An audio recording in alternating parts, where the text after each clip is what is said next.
Look, at my age, you know I've been to a lot of doctors. Healthcare partners, they really care. They're concerned about your health. They're all the best. I am Roberta, and I am a healthcare partner. Visit hcpnv.com to hear my story.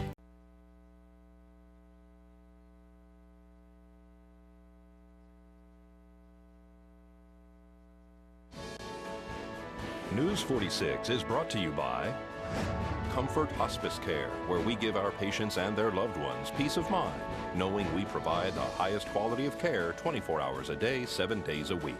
For more information, call 751-0349.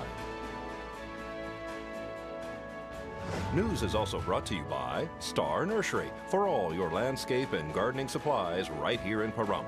Call 775-727-5300 for more information.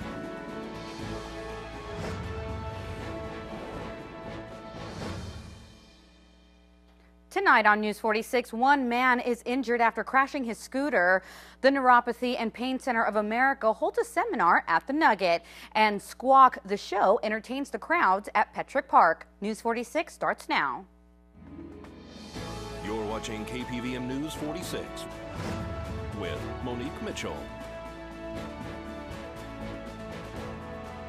Local coverage from Deanna O'Donnell.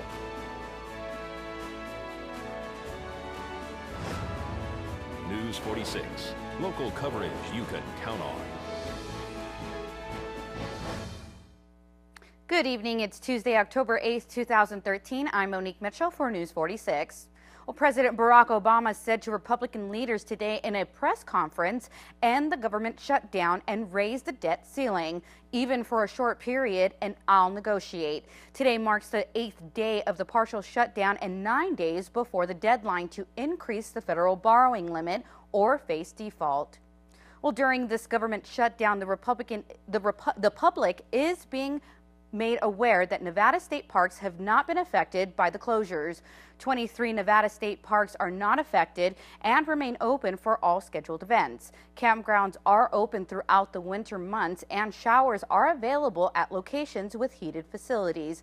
For more information, visit parks.nv.gov. Well, one man was airlifted to UMC Trauma Center after crashing his moped on Highway 160 this afternoon. Tonight's accident report is brought to you by Stovall & Associates. Don't expect insurance companies to have your best interest in mind. Stovall & Associates cares. Let us help you if you have been involved in an accident.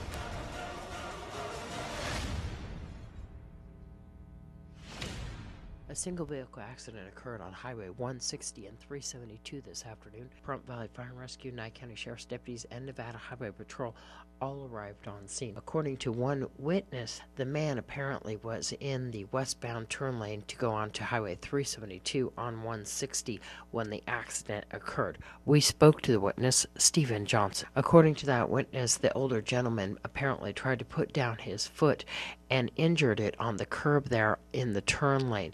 That is when the crash occurred. Johnson also told News 46 that the man appeared to have a severe break to his knee area. Medics transported the older gentleman to the Mercy Air helipad on Calvada, where he was airlifted to UMC Trauma Center with those injuries. Nevada Highway Patrol is investigating. This is Deanna O'Donnell for News 46. Well, Nevada Highway Patrol Trooper Loy Hixson has a safety tip today regarding child car seats. Hello, I'm Trooper Loy Hixson with the Nevada Highway Patrol, here to remind you about child and booster seats. Every day we get in their vehicles and we put our passengers, our kids, inside the vehicle. We need to always make sure that when they are inside the vehicle that they are properly restrained. Children do not have the same strength in their body or size as adults do. Therefore, they must be properly restrained. In the state of Nevada, it is the law. If they are 6 years and under and 60 pounds, they are required to be in a child restraint system. Of course, it's either a booster seat or the full child seat. When you do put them in, you also want to make sure that they are properly restrained. It is also very important, not just that they sit in the vehicle, but that their seat belts fit them properly. In the state of Nevada, we recommend that children up to 2 years old do ride in the back, rear facing.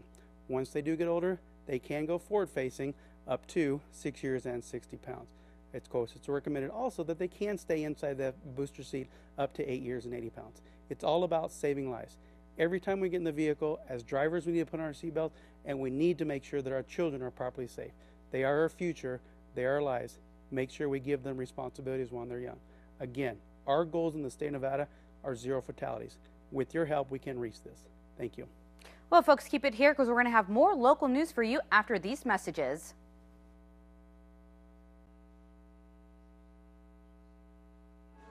Today's news is brought to you in part by Dr. George Leeks, Pahrump's optometrist since 1990, offering full-spectrum eye care for children and adults. Call today, 727-8300. Welcome back to News 46. Well, the Neuropathy Pain Center of America held an event this morning at the Pahrump Nugget. We are a center that helps people with diabetic neuropathy as well as other neuropathies. There are many different types of neuropathies just besides diabetic. Approximately 30% of people that we see are diabetic neuropathies. Other are idiopathic neuropathies, about 30%, and then the rest are toxic neuropathies, which are about 40%. What's neuropathy? Neuropathy is a disease of the nervous tissue. Neuro is nerve, and pathy is disease. So we're taking care of the disease of the nervous system, and basically the peripheral nervous system. You're from Neuropathy and Pain Centers of America. Is that out of Las Vegas? Yes, it is. We have 2 clinics in Las Vegas, as well as we have a clinic here in Pahrump as well. And you have some machines that you're hooking people up on. What are those? Those are called Synexus machines. They were invented by Dr. Richard Sonyard. They are made in Germany. It takes about 6 weeks to build, and we get them. Right now we have 2 different versions of the machine. They work on the idea of kind of electrical kind of stimulation, right? You're putting sponges on them, wet sponges, and what's going on? Right. The whole idea is electrical stimulation. When we were young, our parents told us to stay away from water and electricity, but now we use water and electricity to stimulate the nerve cells. They oscillate at about 20,000 times a second. Nervous tissue and vascular tissue are the least resistant to electrical stimulation. So here we are able to improve the nervous tissue as well as the vascular tissue with the Synexus machine, therefore improving quality of life on people who have the various types of neuropathies. It feels it's different. It's got like an electrical current running through your foot, slow vibrating type thing. It started off high, it's starting to go down a little lower now. For more information on the Neuropathy and Pain Centers of America, you can find them on the web. You can also go to their location at 2280 Calvada Suite 201 or give them a call at 990-4269. Their Vegas number is 702-257-PAIN. This is Deanna O'Donnell for News 46. No Beacon files this Angie's List report regarding air duct cleaning. Is there value in cleaning your home's air ducts? In today's Angie's List report, what you need to know before making a decision. Adam Ketterman says he suffered from a nagging dry cough after some drywall work created a lot of dust in his home. He scheduled an air duct cleaning and immediately felt his symptoms improve. I did feel a lot better physically right after the duct cleaning, like within 2-3 days. I noticed it was like flipping a switch. So I was kind of excited about that. There is no scientific evidence that regular duct cleaning improves air quality, but some consumers have reported that when they have their ducts cleaned, they experience fewer allergy symptoms and cleaner air. Air duct cleaning is designed to remove airborne dust and debris from the air duct system components of HVAC, forced air systems, gravity heaters, and other related systems. This is the hose for the negative air machine that pulls about 5,500 cubic feet of air per minute. We cut into the supply and the return side. We push through the system. The debris comes through the system, hits this hose, and then is carried outside to the negative air machine filter, and all of the debris is captured outside, so nothing will be inside your home. So this is our negative air machine where the suction or the vacuum hose leads into this. When it's on, it fills up, and all of the debris that we get out of your ducts is collected right here.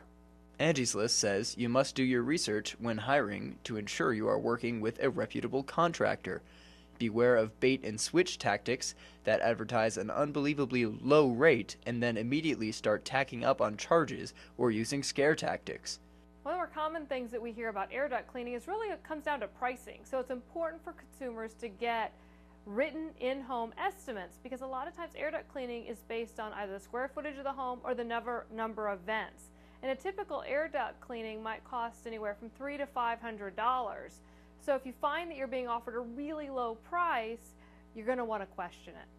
There are a couple of ways to tell if your air ducts are dirty. Well, one of the easiest ways to find out is to take the vent cover off, stick a camera phone down there and take a picture. They're going to be able to see down the duct. Another sign is if the house is dusty a day or two after cleaning the house. Qualified air duct cleaners will follow strict standards set by the National Air Duct Cleaners Association. Allowing an unqualified contractor to clean your ducts could be worse than not having them cleaned at all. More particles could be broken up and released into your home, or your HVAC system could be damaged. I'm Noah Beacon for News 46. Well, the 4-H Club has so many different classes to offer to our youth for just $1 a year. News 46 caught up with the group during the recent event at the Fall Festival. I'm here with Pam Gatling from the 4-H Club. Tell me what's going on here at the Pahrump Fall Festival. Well, we have a 4-H area here over by the tennis courts. We have animal exhibits here. We have like goats and ponies and chickens, and we have rabbits. We also have several of our clubs that are out here doing different activities, like our anime club is here doing like a Japanese fish game. We have our cooking club that did cake decorating. We've had butter carving today. We also have coming up, we have rabbit showmanship and actually small animal costume class coming up at 5 o'clock this evening. You had a hay dive. What's a hay dive? Well, the hay dig is where the kids hide candy inside the straw bales, and then the kids go over there and they just start digging through the hay and looking for candy. There's so many different things here to do, including also as well a petting zoo. Yes, yeah, we have, like I said, we had goats, a pony, and rabbits here. And we have little baby rabbits from 4 weeks up to 2 years of age. How can people find more about 4-H? Well, you can come to the Cooperative Extension Office, which is at 1651 East Calvada.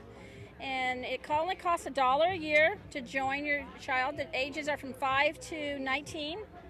And you can also call us either at 727-5532. Thank you so much. Thank you. Well, folks, after this break, we're going to have more news for you, so keep it here.